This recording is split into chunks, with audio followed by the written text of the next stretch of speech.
Welcome to Monument Matters, a podcast produced by the Monument Builders of North America for all things memorialization. Each episode is an extension of our monthly magazine, MB News.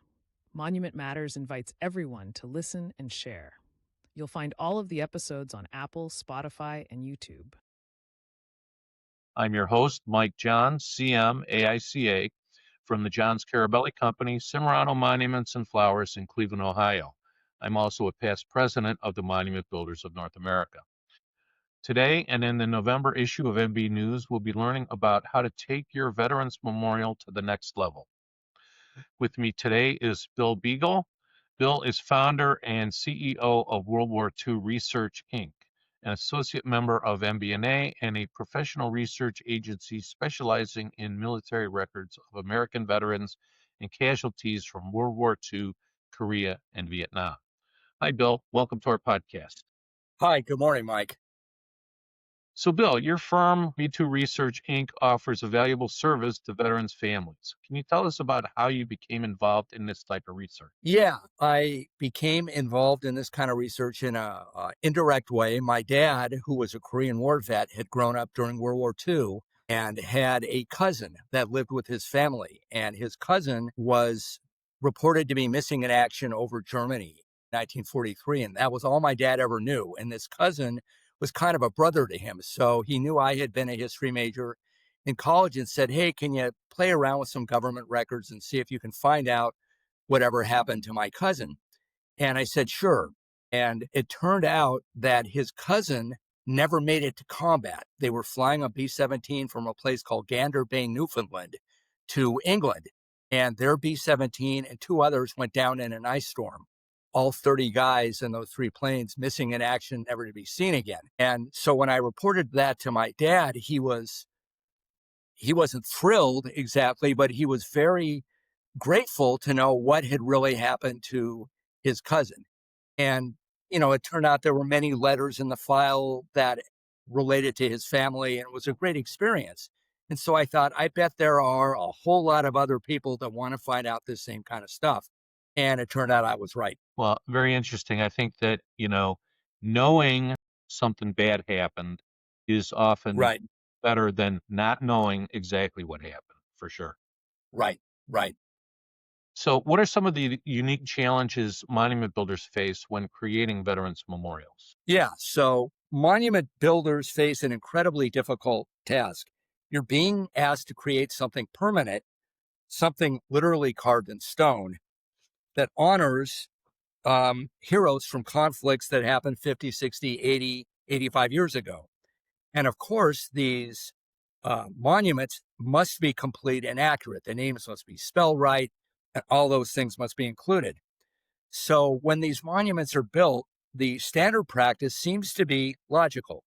Community groups ask the public to submit names. Local volunteers, historical society members respond. They go through old newspapers, newspapers.com, to see what they can find about those things. And these memorial committees spend months and even years on these lists. But here's the challenge. It's impossible to get it completely right by doing it that way. For example, family stories get muddled across generations. And one that has stayed with me for years is I researched someone whose family believed that he had been killed in action in a plane crash in Ireland. And we found out that, in fact, the plane crash was in New Ireland, which is an island in the Pacific. And so that's just a little example of how far off people can get. And then a lot of the casualties that we might call non-battle casualties are forgotten.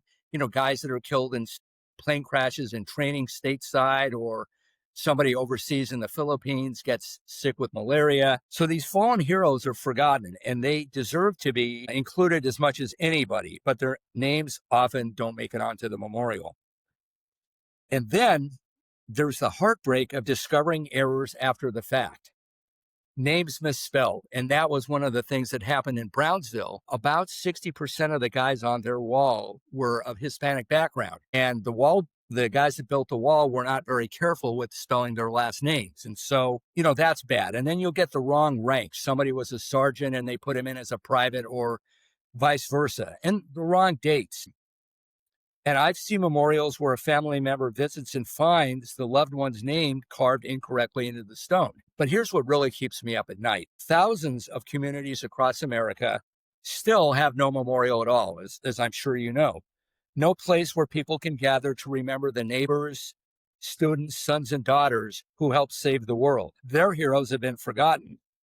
And I know that the monument builders take this responsibility incredibly seriously. They understand they're created what we could call sacred space, but they're working with incomplete information.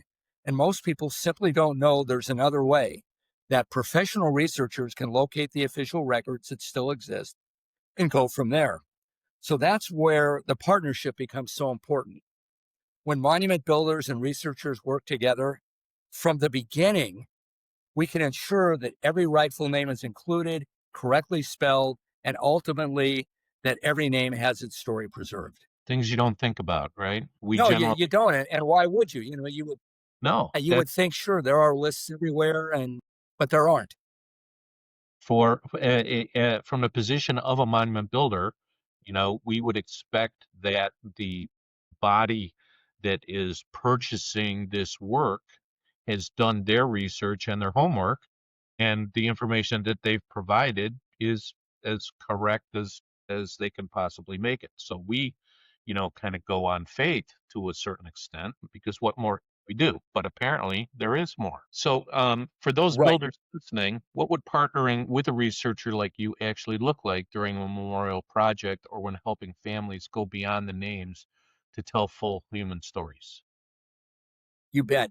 So the kind of partnership you're talking about typically unfolds in phases, and monument builders remain at the center of the entire process.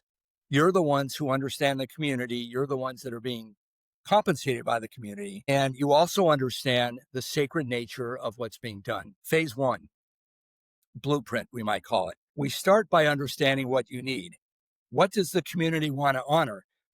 And for example, a certain town might say, we want to honor everybody in the town, but another town might say, we only want to include the guys that went to high school in the town. And, what's the dividing line going to be? And that, of course, is a very minor one. What records already exist? What's the timeline? We create what I call a digital expansion blueprint, a complete plan for the research, the timeline, and the costs. And that gives everybody clarity before any major commitments are made. So that's the blueprint. Phase two, verified casualty lists. This is foundational. We use official military casualty records, not crowdsourcing, to create the complete list of names that should appear on the memorial. Every name verified, every name correctly spelled. We ensure non-battle casualties are included, the training accident victims, those who died of illness, all those heroes who gave their lives. And a good example there is I was contacted by a very large city in California. They had about 70 names that they wanted to put on their memorial that they were building for the city. And they asked me one specific name who they couldn't find anything about. Well, I knew that city was a very large city. And I said to them, you guys, if you think you only have 70 that should go on that memorial, you're going to be clobbered when that thing gets built and everybody finds that their name's not on there. So the city actually hired me, and we came up with almost 300 names. So they Wow. were starting with 70, and we, so you can imagine the blowback they would have gotten when they would have left out 3/4 of the names, Sure. right? Yeah, So, absolutely. Yeah. right. So next, what we call kind of gathering the stories. So despite the 1973 fire at the National Personnel Records Center in St. Louis, which destroyed a lot of records, and calling it a lot of records is an understatement. It destroyed millions of pages of old onion skin, paper that had been sitting there for, almost 30 years. However, good records still exist. Casualty records, unit records, and incident records of various kinds. Some of these records include extremely personal content, like correspondence between the families in the War Department. And some of these letters, just as a matter of interest to everybody, are heartbreaking. There are people writing to say, "I don't believe that he's really dead. I think you found the wrong guy," or He was only there for a month. How could he be dead? And of course, all the horrible questions that people would ask. And so we can locate these kind of memorials and create what we would call a digital memory chest for each person honored on the memorial. The client, whether it's a city, a town, university, veterans group, owns the collection, making them the authoritative source about their fallen heroes. So how do you manage to include those maybe that didn't die while they were serving, that served but died after? Absolutely. So we're fortunate because when the Army and the Air Corps was still part of the Army during World War II, when they wrote their casualty lists at the end of the war, about in July of 1946, they published their casualty list to all the newspapers across the country. And on their lists, they described the type of death. So next to the guy's name, it will say killed in action, or it might say missing, or it might say DNB, which stands for died non-battle. And so that's how we're able to find those non-battle guys. And the very unfortunate thing is that back during the war years, these guys were often forgotten, not included on the list. And so that's why, it's so important that we do that. So that's a way that we are able to find those non-battle guys. So are you also, just to be clear, I served during World War II. I was discharged. I made it through all of that. And even though I served, I lived through it and died later. How do you grab those folks? Yeah, those are a very good question. Part of the way we are able to find these is that enlistment records for most of the men who served in the Army and the Air Corps are online from the National Archives. And if we can get a guy's service number, then we can recreate his history because we can go back and look at the records that were compiled at the unit level. So a tank battalion or a field artillery group or a fighter squadron. All those different units kept great records. And so if we know a guy's name and we know his service number, we can typically back into those unit records and say, yeah, this guy was a fighter ace, shot down 20 German planes. And this guy was in the Marines on Okinawa. And of course, these are all guys that survived. And really, the majority of the work we do is for guys who survived because in World War II, 15 to 16 million people served. About 400,000 died, about 600,000 wounded. So most who served, of course, did survive. And that's a lot of the work we do. Got it. So without getting into specifics, can you give me an idea, a range of what this type of service would cost either the community or the monument builder? How do you Yeah, that's a great question. figure that out? And of course, it would depend. It would depend on how many individuals we were talking about, right? Because there are some towns where they might only have 20 or 30 names. And like our city in California, or like the project I did for my alma mater, UCLA, you can have hundreds of names. So what we would typically do is come up with a per person price. It could be something like $150. It could be more. It could be less. It might depend on how much information they already have. And in the case of the California project I did, we charged a bit more because they were so far behind the curve that we had to basically put that project at the top and everything else went on the wayside. But it's in that range. And of course, we're always very careful to make sure that we understand the budget of who we're working with and that sort of thing. So what are some simple, respectful ways monument builders can use techniques like digital markers or QR codes to expand the memorial experience without losing the emotional impact of the stone? You bet. You bet. So this is where we work with monument builders to bring in the experience to life. And we were at an MBNA conference in San Diego at the beginning of 2024, where we met a gentleman named Tanner Lewis, who works for Porcelains Unlimited and Eternal Timekeepers. It's the name of their company. Mm-hmm. And let's sort of imagine this. A visitor stands before a wall or perhaps before a headstone. They tap their smartphone against the secure marker, it doesn't show on the headstone. So it doesn't blemish it at all, but it's there. And so a visitor stands before the wall, taps his smartphone against the secure marker, and suddenly discovers the history of the guy that's on that marker. And so we did one recently where we found this guy played in a junior hockey league in his hometown before he was killed in the war. Another guy who had a baby daughter who he never met, or somewhere or a case of a mother who moved heaven and earth trying to find where her son's plane went down. All that can be put onto the monument. So, you can get their whole story almost just by putting your smartphone against that. And here's what monument builders tell me. This approach actually creates more opportunities. Communities see enhanced vision and increased engagement. Donors see meaningful impact. Families who once visited to pay respects now return to show younger generations to discover new details, to add their own memories to the digital collection. And really, you're not building walls, you're creating spaces where the past speaks to the present. And then Mhm. I can tell you a little more about some of the technology of that too. Yeah, if you'd like to elaborate, absolutely. Well, yeah, you bet. So this is where a lot of people get nervous, and rightfully so, because nobody wants a memorial to look like a smartphone store, right? The stone itself, the names carved, the weight of the material, the solemnity of touching those engraved letters is sacred. Technology should never disrupt that experience. It should deepen it. With NFC markers, the technology is embedded and secure.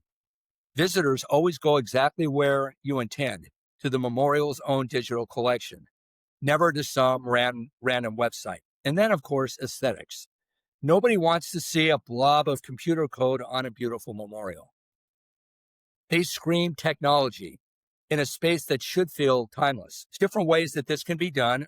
Options where we would say we place the markers on a discrete stand or pillars near the memorial wall. The stone remains untouched, pristine, and exactly as you designed it. Visitors experience the memorial first and then can choose to explore the digital stories. Or an alternative way is to design a beautiful porcelain marker that can be integrated near the memorial. This can be done through monument builders' own capabilities or through a partner. They aren't tech-looking devices. They're artistic elements that complement the memorial design. The design is entirely up to the artists and the client. They honor the aesthetic while providing the access point. So imagine this. A grandmother brings her teenage grandson to the memorial. They stand before the wall together. She points to a name, her uncle, killed at age 21. The grandson takes out his phone, taps it against the marker, and suddenly he's reading his great uncle's actual military records. He might see a photo.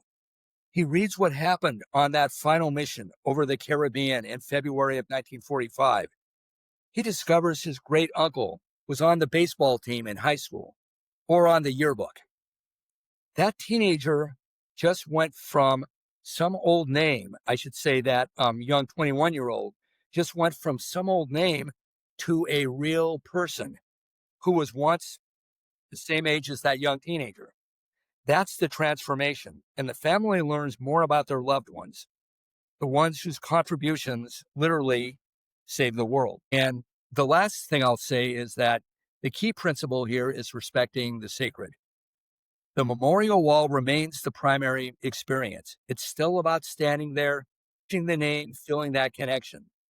The technology doesn't replace the moment, it extends it. It lets the moment continue after the visitor leaves, lets them return and discover more, lets them share what they've learned from others. Done right, technology doesn't diminish the emotional impact of the stone, it amplifies it. Amazing. So, as someone whose family member has been memorialized in that way, do I have an opportunity to add to that record, and how does that work? Yeah, I'm not the expert on the technology here, but I'm fairly Okay, confident that that can be done. Yeah, I'm okay, fairly confident that that can be got it. done, and I suppose you could even take something out if it was an error. Sure. Okay. You're the researcher, not the tech guy. Got it. By and large, I'm the guy that digs into the paper, right? Okay. Understood. So, what's your vision of the memorial of the future? One that honors history while inviting ongoing discovery. So I see memorials becoming something more dynamic while remaining deeply rooted in the permanence and solemnity of stone. It starts with getting the names right. And again, my vision of the memorial of the future says we're going to get the names right. They're going to be spelled right. We're going to include their appropriate military rank if that's what they want to do. And we're going to include the day they died if that's what they want. So every memorial of the future begins with a verified casualty list created from official military records. No more discovering 5 years later that someone was left off. And I've seen that happen before in a few cases, and I'm sure you have, and it's not a Absolutely. good experience. No more misspelled names. Every rightful name honored correctly from day one. The memorial itself owns the complete collection of records for every person honored there, not scattered across some archives, not hidden in file boxes in somebody's attic. The memorial is the authoritative source. When someone wants to know about their grandfather who's named on the wall, the memorial can say, "We have his complete military file. We can tell you his story." Interactive discovery. Visitors can explore at their own pace and depth. Maybe you just want to see where your uncle served and how he died. Or maybe you want to read every letter he wrote home. Maybe you want to understand the entire list of the battles he fought in. The memorial accommodates all of that.